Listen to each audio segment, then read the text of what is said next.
Etika dan moral. Apakah etika? Etika dari kata ethos, yang berarti kebiasaan, kelaziman, adat istiadat, hukum, dan tabiat. Etika didefinisikan sebagai berikut: ajaran tentang yang baik dan yang buruk dalam pikiran, perkataan, dan perbuatan manusia dan masyarakat. Moral dari kata mores, berarti adat istiadat, kelakuan, cara hidup yang baik. Moralitas menyangkut kebaikan atau keburukan kelakuan lahiriah yang benar-benar terjadi.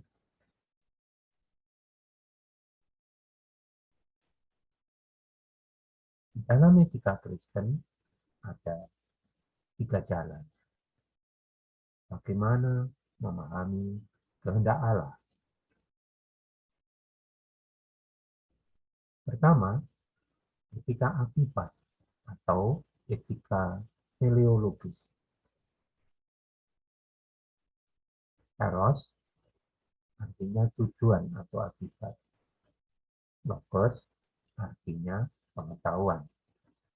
Etika akibat mengajarkan bahwa kebaikan atau keburukan perbuatan kita bergantung tujuannya atau akibatnya. Perbuatan dilaksanakan bila mengakibatkan hasil baik. 2. Etika kewajiban atau etika deontologis. Deon artinya wajib. Logos artinya pengetahuan. Etika kewajiban mengajarkan kita wajib mentaati perintah Allah. Perbuatan baik bila tidak berlawanan dengan hukumnya atau kewajiban yang diperintahkan Allah. Yang ketiga, etika tanggung jawab atau etika kontekstual. Kehendak Allah terutama dinyatakan dalam perbuatannya, bukan di dalam hukum dan rencana. Pertanyaan etis yang terpenting adalah apa yang diperbuat Allah dan bagaimana kita menanggapinya.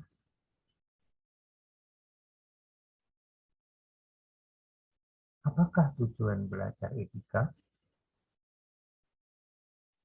Tujuan belajar etika yaitu agar kita memiliki kemampuan untuk bersikap kritis dan rasional, membentuk pendapat sendiri, dan bertindak sesuai dengan apa yang dapat dipertanggungjawabkannya sendiri, sanggup mengambil sikap yang rasional terhadap semua norma. Tujuan belajar etika juga agar kita dapat mengembangkan diri sebagai orang yang harus membuat keputusan-keputusan etis, agar pertimbangan-pertimbangan etis kita lebih peka kepada kehendak Allah dan perbuatan-perbuatan kita menjadi lebih baik. Sekarang, hubungan iman dengan moralitas atau kelakuan. Ada beberapa pengertian iman. Yang pertama, iman sebagai kepercayaan dan kesetiaan kepada hal yang dianggap penting. Yang kedua, iman sebagai hubungan perorangan dengan Allah. Yang ketiga, iman sebagai pendirian tentang apa yang benar. Dan yang keempat, iman sebagai pengikut sertaan dalam pekerjaan Allah.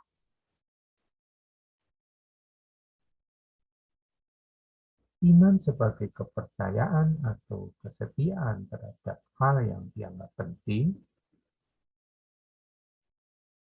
seperti yang dilakukan Petrus. Ketika Petrus diketahui oleh masyarakat ketika Yesus disalib, dan masyarakat mengatakan orang ini bersama dengan Yesus, Petrus menyangkali Yesus. Petrus mengatakan tidak kenal dengan Yesus. Jadi iman Petrus saat itu yang terpenting adalah keselamatan dirinya sendiri. Iman sebagai kesetiaan terhadap hal yang dianggap penting. Saat itu bagi Petrus yang terpenting adalah keselamatan dirinya sendiri. Tapi kemudian Petrus menyesalinya ketika mendengar ayam jantan berkokok. Bagaimana diingatkan oleh Yesus.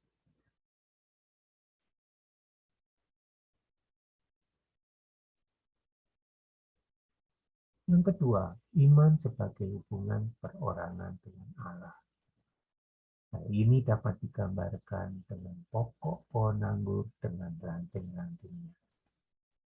Yesus adalah pokok pohon anggur dan kita adalah ranting-rantingnya.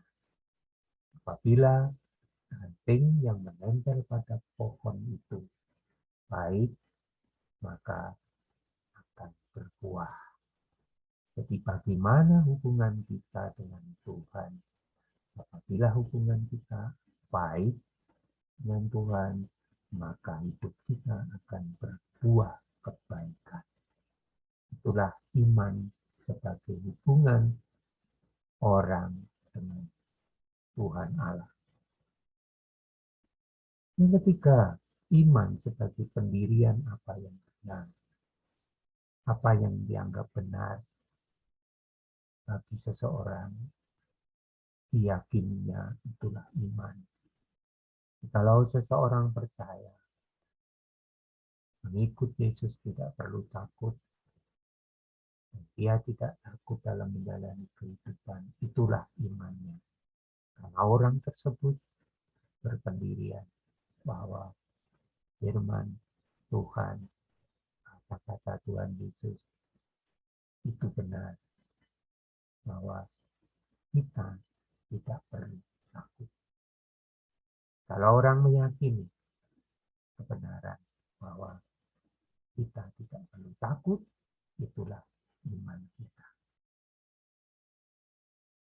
Iman sebagai pendirian apa yang benar juga dicontohkan ketika Yesus telah bangkit dari mati, kemudian Thomas tidak percaya, lalu Yesus hadir di dalam sebuah ruangan di mana murid-muridnya berada, salah satunya Thomas, lalu Thomas diminta untuk memegang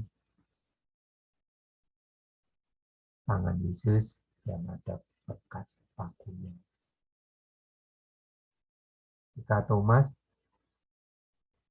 membuktikannya benar, itulah pendirian yang dianggap benar oleh Thomas. Jadi iman Thomas berpendirian bahwa Yesus adalah benar-benar telah bangkit. Tapi kita ingat ada firman yang mengatakan berbahagialah orang yang percaya tanpa melihat. Seperti kita meskipun tidak menyaksikan dengan mata kepala sendiri tentang penaliban Yesus dan kebangkitan Yesus, kenaikan Yesus di surga, kita percaya, berarti itulah iman kita. Dan berbahagialah orang yang beriman tanpa melihat, berarti memiliki kekuatan percaya yang sangat besar. Iman sebagai pengikut sertaan dalam pekerjaan Allah. Artinya bahwa Allah bekerja bersama-sama dengan manusia. Manusia berusaha, manusia bekerja dalam bentuk memonitor, memberkati setiap pekerjaan kita. Sehingga digambarkan dalam ilustrasi ini bahwa Yesus memanggul salib untuk kebaikan, keselamatan manusia, maka kita pun juga memiliki salib dalam kehidupan kita atas tugas-tugas dan masalah-masalah yang kita bersama-sama dengan Allah, diberkati Allah, disertai Allah, menjalani kehidupan, menjalani semua tugas-tugas. Itulah iman sebagai pengikut sertaan dalam pekerjaan Allah. Di dalam iman ada moral, ada perkembangan moral seperti yang dikemukakan oleh Robert. Ada tingkat prakonvensional, yaitu ketika kita berada di jenjang paling bawah, di mana arah tindakan pada hukum dan ketaatan. Arah tindakan masih pada kebutuhan jasmani diri atau orang lain. Contohnya, penjahat perang nasi itu ada di jenjang 1 dan 2. Tingkat kedua yaitu konvensional, berada di jenjang ketiga, arah tindakan demi anak yang baik.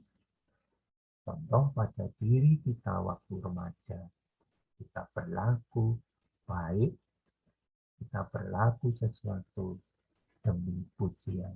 Dan itulah perkembangan moral ketika kita sampai usia di SMP. Kemudian naik lagi ke jenjang keempat, arah tindakan kita berdasarkan hukum atau aturan. Saya melakukan hal ini karena hukumnya demikian, karena aturannya demikian. Tingkat yang ketiga, pasca konvensional, pada jenjang 5, arah tindakan manusia atau kita pada kontrak sosial. Kita lebih memperhatikan kehidupan bersama sosial kita. Tindakan kita tidak demi diri sendiri, tidak demi pujian, tetapi sudah lebih ke arah demi kehidupan bersama. Dan jenjang yang keenam adalah arah tindakan pada keputusan suara hati atau hati nurani. Contohnya Martin Luther King, Mahatma Gandhi. Pada tingkat yang sudah tinggi sekali, kita melakukan sesuatu berdasarkan suara hati kita, hati nurani kita, bukan berdasarkan hukum, bukan takut karena dihukum, bukan takut karena ada polisi, tetapi benar-benar berdasarkan hati nurani, berdasarkan kemanusiaan kita, berdasarkan cinta kasih kepada Allah dan sesama manusia. Tidak didasari hal-hal yang lainnya kecuali suara hati, suara iman kita.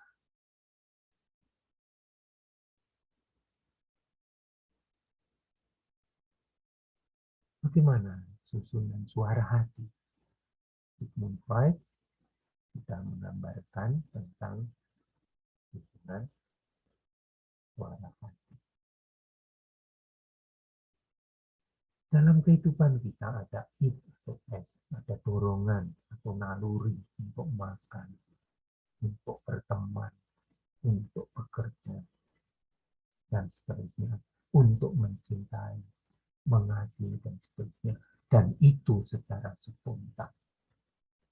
Dorongan-dorongan itu dikontrol oleh super ego. Kontrol batin yang membenarkan atau menyalahkan. Jadi, ketika kita melakukan sesuatu, akan dibenarkan atau disalahkan oleh super ego kita, oleh batin kita. Dan ini ada bahayanya karena super ego kadang-kadang menghantam ego kita menjadi diktator tanpa ampun. Kita disalahkan atas kesalahan, tindakan kita, sehingga kita bisa frustrasi. Oleh karena itu kita harus juga mengembangkan ego yang dewasa. Ego ini berfungsi untuk mengambil sikap antara dorongan dan aturan. Dorongan untuk makan, aturannya bagaimana. Dorongan seksual, aturannya bagaimana. Dan itulah ego. Maka ego harus dikembangkan dengan baik. Aku kita dikembangkan supaya menjadi aku yang matang, yang dewasa.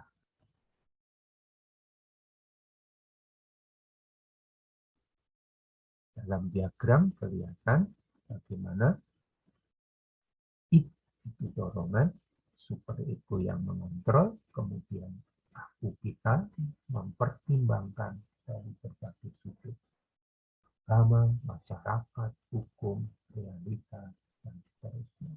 Lalu ego kita atau aku kita menentukan apa yang sebaiknya kita lakukan. Maka suara hati harus dikembangkan juga dengan baik. Supaya suara hati kita diisi oleh Roh Kudus, Roh kebenaran, hikmat Allah, sehingga suara hati kita menjadi benar dan baik. Ego kita, aku kita harus didewasakan, dimatangkan sesuai dengan karakter Kristus.